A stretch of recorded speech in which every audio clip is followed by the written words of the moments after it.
Now, I tell people that, and they laugh at me. Now, I play a Fox News clip about how suddenly thousands of people are having their brains eaten by these worms. People finally listen. Who would believe that there's worms eating people's brains and that nobody's trying to stop these pigs from Mexico coming in? You know, I'm not making that up, and I'm not making up that 9/11's an inside job either. So, you know, I don't know what to say to people. There's people right now on my website saying we're making it up about the worms that eat people's brains.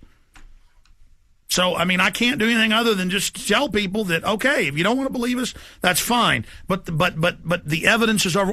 We're going to come back in a long segment, and I want to specifically get into, you know, where this goes in your department, challenging people, you know, the types of responses you get. But keep making your points.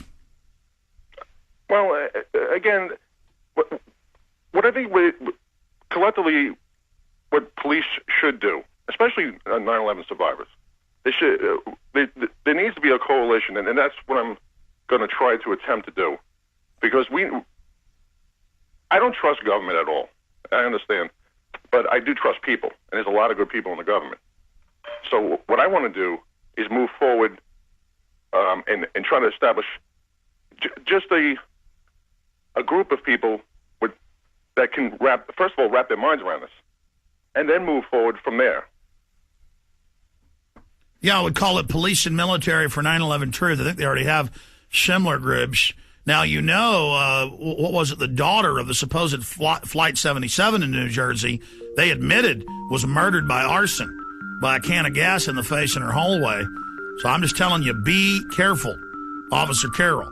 I know you're not stupid, but I'm telling you, they will kill you if they think they can shut you down. The fact that you're speaking out now is great, but I would get as many officers as you can now to just call for an investigation, to say, hey, we think there should be an investigation of the dust, the collapse, all of it, and then they can't kill you all. But now is the phase where you're in danger. He's the T-Rex of political talk. Alex Jones on the GCN Radio Network. All right, we're back live. Luke Rudowski waiting in the wings. Detective John Carroll from Jersey City, New Jersey, joins us, 9/11 first responder, survivor, hero. And we have so many tapes of police, firemen, emergency responders. I want to play one right now from an EMT who was on the site, just a brief clip, and then we're going to go back to the police officer and others. But here is that clip. It's the next video clip on the DVD. Yes, from Truth Rising. Here it is.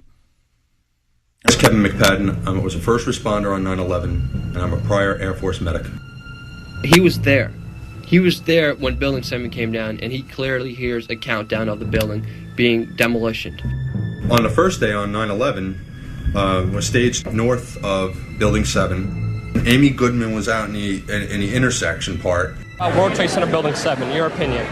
I think it needs to be further investigated. They had half of us separate into search and rescue and half of us into medical assistance. When we saw the firemen pick up and start grabbing their equipment and bustling back and forth, you know, they were getting ready to do something, we started asking questions. And so we had our eyes on this Red Cross representative that was holding a radio. So, you know, usually the person who's holding the radio has answers. Well, what's going on? What's going on? Well, what are the firemen running around for? And, like, there's something going on. And next thing you know, there's firemen grabbing all their equipment, and there was a whole bustle and shuffle of firemen going on. He goes over, he talks to the fireman, he comes back with his hand covered over the radio, and he's like, you know, just sit tight, calm down, calm down, you know, it's all right. He finally has this face that is like he was heartbroken. He's like, just run for your life. You hear that? Keep your eye on that building. It'll be coming down soon. Building is about to blow up. Move it back. Rescue workers pushed people away from the scene. We are walking back. The building is about to blow up. He takes his hand off, and you hear 3, 2, 1, and it was boom, boom, boom, boom, boom.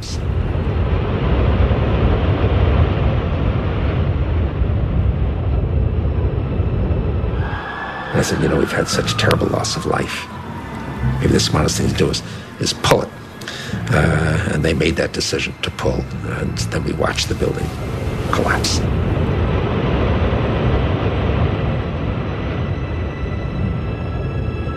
Richard Gage is an amazing individual. He studied architecture. Again, that's from Truth Rising. That's where everybody needs to get the DVD, make copies of it, get it out to everybody. This is probably the most important 9/11 film out there, just because it gets into every aspect of it, including the movement. But, you know, it's not just that witness or all the other firemen or police or emergency workers. It's that we even then have the video of Amy Goodman in the shot he's talking about, with he and others milling around in the shot. You can even see him there in the blurred video. And then we talked to Amy Goodman, and she admits she remembers it. And we have the footage of the cops saying, get back, it's coming down. They're going to bring it down. I mean, we don't just have eyewitnesses. We have live CNN and MSNBC news feeds of it happening. Now, again, Detective John Carroll, I mean, what do you call that in a case when the evidence piles up and piles up and piles up and piles up and piles up and piles up and piles up and piles up and piles up, and then it's all in our face? And then they tell us, don't even discuss it, don't even look at it. What do you call that? Well, just a preponderance of evidence. So, what do you mean by that? Well, I mean, it's a two-parter. I mean, just an overwhelming, open and shut case in your face, hidden in plain view. But yeah, and then they just cover that up. I mean, it's like an elephant sitting on you in the living room, and people are saying there's not an elephant in here. Well, oftentimes in law enforcement, see, again, Alex, I have to be very careful of how I address questions, because I'm still held to protocol. So I have to be, even commenting about, police work is, that would give them. How would you get in trouble? I mean, you don't lose your First Amendment, do you? You're not even allowed to comment on the 9/11 investigation, or what are you saying? Well, no. It's just when it comes to just police work in general. That's where what I'm saying about 9/11. That's going to bring, from my standpoint, things to the forefront. But when it comes to actual direct police work, I can't really comment. That's where they can get me in trouble.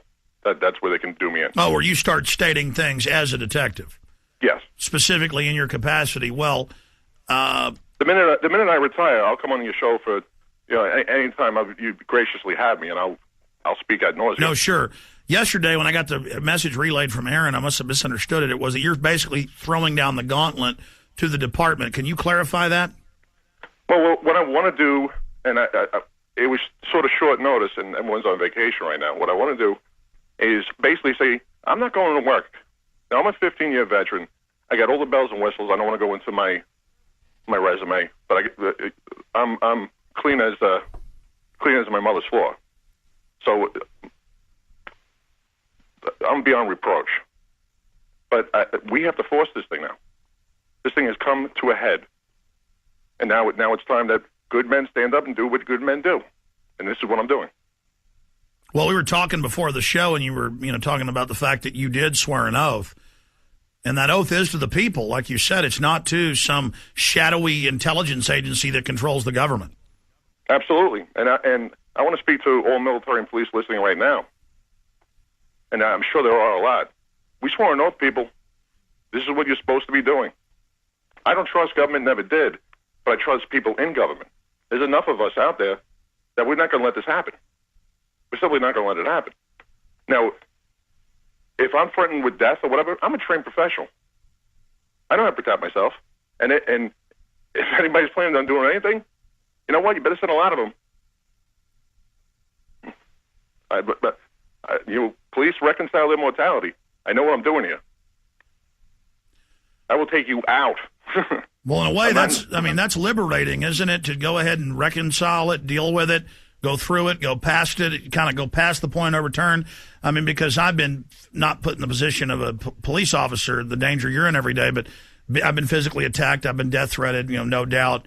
I face a lot of different type of dangers, my name being besmirched, being physically attacked, being audited, things like that. But it really is liberating in a way to just say, I am who I am, and I'm not backing down, and that's just the end of it. Yes, it is. It's very liberating. But as police officers, I think as people in general, I think that's just a human quality. Once you get past that point of fear that you speak to, that's when you do make that quantum leap. And I've stayed quiet too long. It was because of my job that I did. I took my oath seriously. I take my profession seriously. It provides food for my family. But I'm compensated for the privilege of helping people. Imagine that. Imagine being paid to be a hero. It's or great. The possibility of a hero. It's a sacred office as long as it's controlled by the people, and a good thing. It's too bad this system is corrupt. System's been corrupting that and destroying something that really was honorable, and still can be salvaged. What woke you up, Detective Carroll, first to the fact that things were shady surrounding 9/11?